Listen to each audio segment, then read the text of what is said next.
My name is Gerritt Rosenthal. I'm also a candidate in House District 37.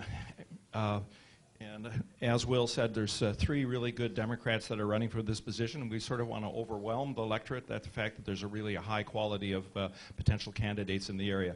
He scared me a little bit. The knockdown, drag him out in the general election, considering the Republican is a professional cage fighter, has me a little worried, I must admit. If it gets too close and it's anytime a room, with a cage, it's going to be tough. At any rate, first, who am I, and then why I'm running. My name is Gerritt Rosenthal, as I said.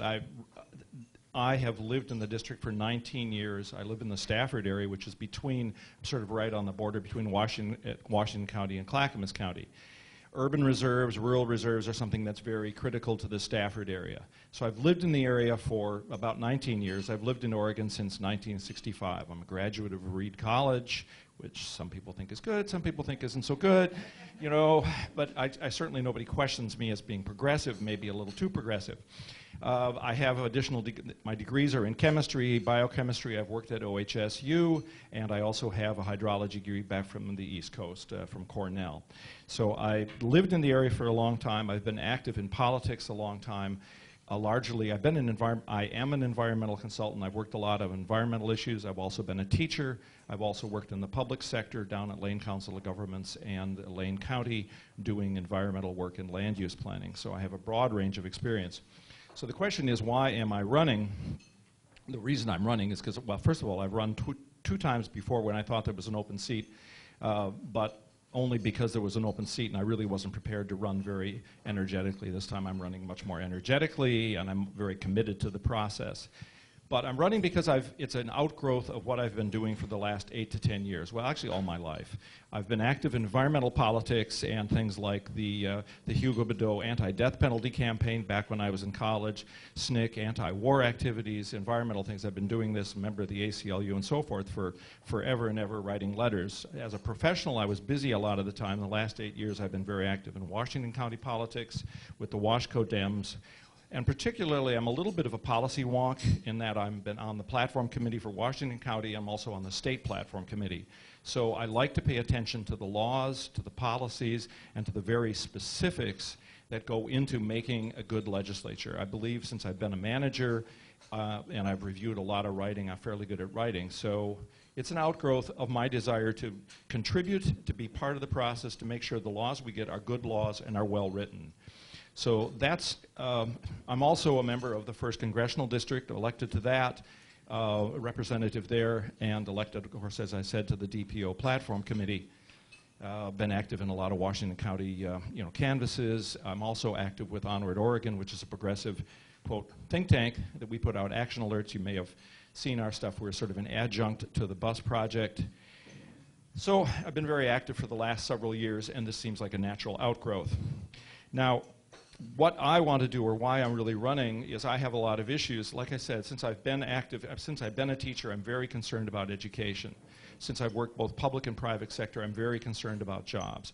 And since I'm an environmentalist by both my predilections as well as by my professional background, I'm very concerned with both open spaces, land use planning, as well as things like toxics, marine reserves. Defending the streams, or I should say defining the rights of people to use the streamside corridors, which is an issue that came up in this legislative session. So there's a lot of environmental issues. Another one is corridors, people access in corridors such as occurred in LNG. Protecting people's property rights while allowing us to develop some of our energy resources, which is going to require some land use conflicts and things that we have to deal with. Marine reserves, I mentioned, I think we need to complete that process. We started out with 2 and we need more, but we also have to be concerned. We've talked about OSU as being a wave energy generator research facility, but there are some environmental concerns about that, so we have to do that very carefully. These are the kinds of things that I will pay attention to and I want to pay attention to. But not only that, the education, particularly I'm concerned, and as I say when I'm out canvassing, there's 3 ways I think. There's no easy silver bullet for jobs. Obviously, we need jobs, and we need to create long-term jobs that are sustainable, that are family wage, and that really reduce the overall carbon footprint. So some of the great ideas, I didn't have this, but a state bank is a good idea for reinvesting Oregon public monies back in Oregon businesses and enterprises. That's one possibility. The other thing is to, 2 minutes, okay. With that light in my face, I couldn't quite see the two. Another idea is to tie in the high schools, the community colleges, and the university on a lot more effective level so that they actually provide the training ground for the high-tech jobs of the future. I think this is something where there's a lot of work that can be done. The jobs of the future are going to be things like building the infrastructure tools so that we can build, well, streetcars is a good example, building streetcars in the Clackamas County area, building energy storage devices, building windmill components, building solar energy modules, and also all the electronics and programming that go with it. So we need to train people starting in the schools, in the high schools, connecting it to the community colleges, because in reality, people can't really afford to go to, a lot of people can't afford in these economic times to go to university right away. They want a couple of years to get training and to get their feet grounded and then go on to the university level. So that's another thing we do. Another idea is, and you may have heard of it, it's called economic gardening, and there's been a task force set up that's going to help particularly smaller cities, smaller locales who can't afford the economic planning staffs to help them at the state level to develop a lot more economic, you might say, perspectives, how to grow jobs.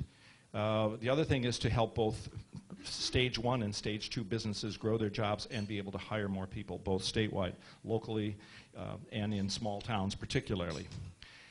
So those are the reasons why I'm running. My background, my past history.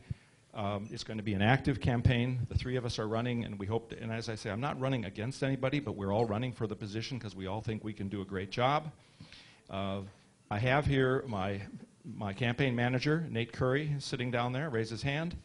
And I have some brochures. I'm running a little low, but if you want to sign up with him, I'll get you a brochure. I sent them all out yesterday on when I was canvassing, so I only have a few left this morning.